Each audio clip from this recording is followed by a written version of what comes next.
భావనకే ఒకరి మీద విశ్వాసం సందగిలుతుందా లేదా? ఇప్పుడు మీకు ఒక చిన్న ఎగ్జాంపుల్ ఏంటంటే, ఒక విశ్వాసం వేరు, విధానం వేరు. విధానానికి విశ్వాసానికి పొంతన లేదు.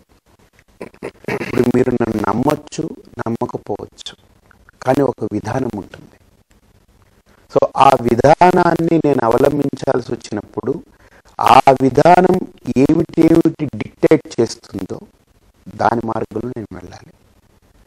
సో విశ్వాసం దెబ్బతినింది కదా అని అసలు విధానాన్ని తీసి పడేస్తే, ఇప్పుడు రాజకీయ నాయకుల మీద విశ్వాసం పోయింది అనుకోండి, అసలు రాజకీయమే తీసి పడేసి ఇంక వీళ్ళు ఎవరు వద్దు, ఇంక ప్రజలే వెళ్ళేసుకుందాం అని అంటే ఇంకా విధానం ఉండదు ఇంకా. కాబట్టి విధానంలో విశ్వాసాన్ని పెంచేలాగా ఏవైనా మార్పులు తీసుకొని